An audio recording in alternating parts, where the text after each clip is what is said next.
Adolf Hitler and Joseph Stalin believed in an unquestionable truth, that a state is only as strong as it is absolute. For these architects of 20th century totalitarianism, power was a monumental pyramid built upon three fundamental pillars: omnipresent fear, mass propaganda, and the total control of individual will. They operated under the cynical logic that freedom is a luxury for peacetime, and that in the face of an existential crisis, the only way to keep a nation standing is through an iron fist that crushes any dissent before it even manifests. They viewed democracy as an inherent weakness, a slow, indecisive, and noisy system that would inevitably be trampled by the brutal efficiency of a dictator who answers to no one. To Hitler, democracy was the paralysis of will. To Stalin, it was a bourgeois farce masking chaos. But nearly a century before European totalitarianism led the world to the abyss, a man in a crumbling democracy, surrounded by traitors and facing his nation's greatest internal crisis, proved they were dead wrong. Abraham Lincoln demonstrated to history that the true strength of a nation does not come from imposed coercion, but from granted consent. While Hitler and Stalin believed that terror was the only foundation for lasting power, Lincoln proved the opposite: that a government can be immensely strong, capable of mobilizing millions and winning colossal wars, without needing to annihilate civil society or silence its critics. The fundamental difference separating Lincoln from the tyrants is the very source of authority. Hitler governed through the paralyzing fear of the Gestapo. Stalin governed through the dark terror of the NKVD and the constant threat of forced labor camps. This is a power that flows from the top down, demanding obedience through brute force. The critical flaw in this structure, which Lincoln understood instinctively, is that it functions like glass. It is extremely hard and impressive at first glance, but it is fatally brittle. When the fear vanishes, when the leader makes a fatal mistake, or when external pressure becomes unbearable, the regime doesn't just bend, it shatters into 1,000 pieces because it has no roots in the will of the people. Lincoln, on the other hand, governed by something that seems far more fragile but proved infinitely more resilient: the popular acceptance of authority. He understood that a citizen who fights because he believes in the cause is 10 times more valuable than a subject who fights because he fears the executioner. To understand the extent of Lincoln's courage, you need to understand the real landscape of the United States in 1864. The American Civil War was in its 4th year, far from over, and carrying a human cost that defied the comprehension of the time. Entire cities were being burned. The soil was soaked with the blood of hundreds of thousands of young men, and the North was exhausted, divided, and deeply pessimistic. Lincoln was attacked daily by opposition newspapers with a ferocity that would make any modern politician recoil. He was called a tyrant, an incompetent, and the Illinois ape. At that moment, the Union was a step away from an emotional collapse. In any authoritarian regime, the solution would have been obvious and immediate. Elections would be suspended indefinitely for the sake of national security, censorship would be imposed, and martial law would silence critics in the name of unity.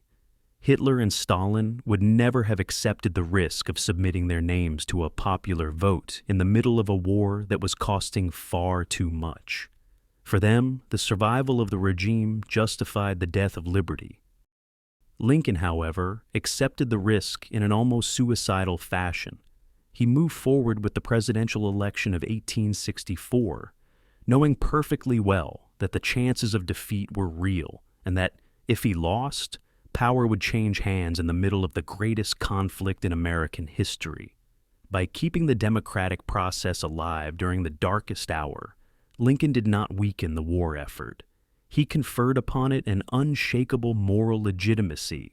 He proved that the system was bigger than the office holder.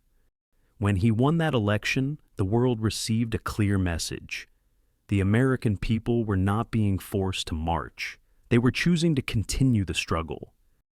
This legitimacy translated into a loyalty that state terror can never buy with any amount of propaganda. Although there were severe criticisms and deserters in the Union Army, the fundamental structure of society did not dissolve. This invisible strength was also reflected in productive capacity and logistics. Nazi Germany and the Soviet Union relied desperately on forced labor, modern slavery, and coercive mobilization to feed their war machines. If a worker stopped producing, he was executed or sent to a concentration camp. Lincoln, by contrast, mobilized a network of private entrepreneurs, free farmers, and wage laborers operating within a system of incentives and patriotism. The result was an industrial machine that was more flexible, innovative, and infinitely faster, driven by the pursuit of legitimate profit and free will rather than the crack of a whip. While Hitler and Stalin stifled private initiative under the weight of state bureaucracy and fear, Lincoln's Union flourished industrially, even under the burden of war. Free production outperformed state slave production by every possible metric, proving that economic freedom is the most potent fuel for military victory. The final test of this thesis, the definitive argument Lincoln left for posterity and which 20th century tyrants could never refute, came with the end of the leaders' lives. When Adolf Hitler died in his bunker in Berlin, the Nazi regime evaporated in a matter of days. There was nothing to sustain the structure beyond the physical presence and will of the dictator.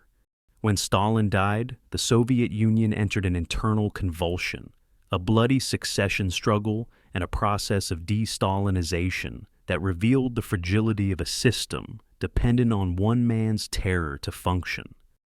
But when Abraham Lincoln was assassinated at the height of victory, and in the moment of greatest uncertainty regarding the country's reconstruction, the American state did not tremble. There was no coup d'etat, no destructive power vacuum, and no collapse of the laws. The vice president took office automatically. The republic continued its march, and the Constitution remained the supreme authority of the land. The system outlived the man.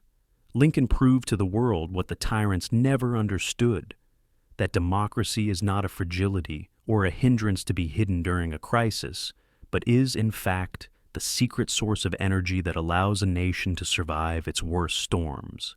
He demonstrated that a people who consent to be governed, who have a voice, and who can choose their leaders are far more dangerous to their enemies and far more resilient than a people forced to obey at the barrel of a gun. The flexibility of democracy allowed the Union to correct itself, adapt, and grow stronger. The great lesson Lincoln left, which echoes through the centuries, is that real power is not what you take from people, but what people decide to give you. Hitler and Stalin died as tyrants whose empires became synonymous with ruin and shame.